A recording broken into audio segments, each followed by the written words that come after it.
Hello, thank you for joining with me. We are in A Course in Miracles, the combined volume by Foundation of Inner Peace. This is the third edition.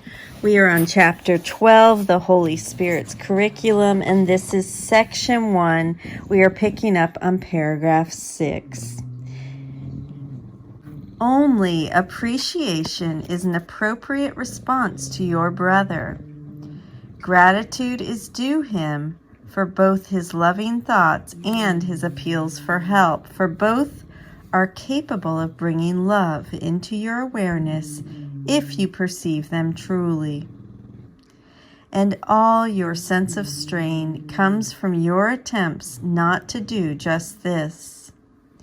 How simple, then, is God's plan for salvation. There is but one response to reality, for reality evokes no conflict at all. There is but one teacher of reality who understands what it is.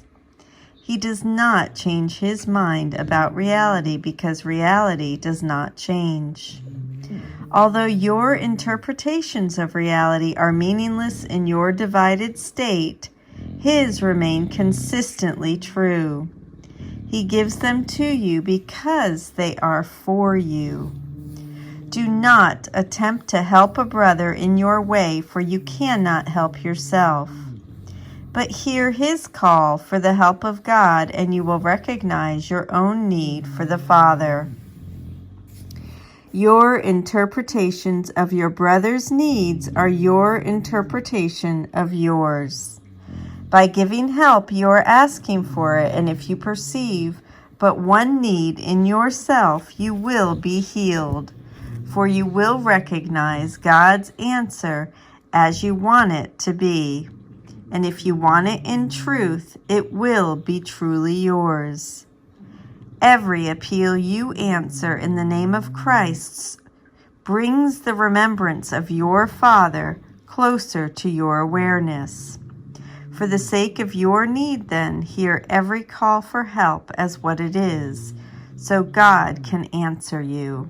By applying the Holy Spirit's interpretation of the reactions of others more and more consistently, you will gain an increasing awareness that His criteria are equally applicable to you. For to recognize fear is not enough to escape from it, although the recognition is necessary to demonstrate the need for escape. The Holy Spirit must still translate the fear into truth. If you were left for fear, once you had recognized it, you would have taken a step away from reality, not towards it. Yet we have repeatedly emphasized the need to recognize fear and face it without disguise, as a crucial step in the undoing of the ego. Consider how well the Holy Spirit's interpretation of the motives of others will serve you then.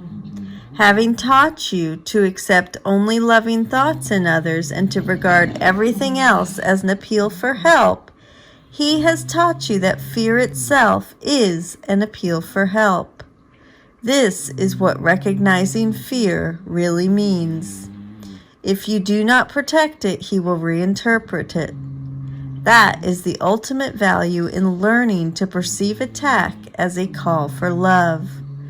We have already learned that fear and attack are inevitably associated. If only attack produces fear, and if you see attack as the call for help that it is, the unreality of fear must dawn on you, for fear is a call for love, in unconscious recognition of what has been denied. Fear is a symptom of your own deep sense of loss. If when you perceive it in others you learn to supply the loss, the basic cause of fear is removed. Thereby, you teach yourself that fear does not exist in you. The means for removing it is in yourself, and you have demonstrated this by giving it. Fear and love are the only emotions of which you are capable. One is false, for it was made out of denial, and denial depends on the belief in what is denied for its own existence. By interpreting fear correctly as a positive affirmation of the underlying belief it masks, you are undermining its perceived usefulness by rendering it useless.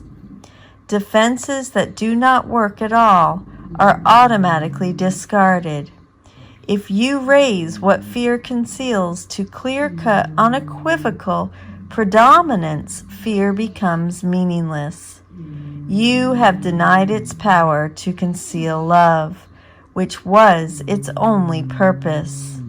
The veil that you have drawn across the face of love has disappeared.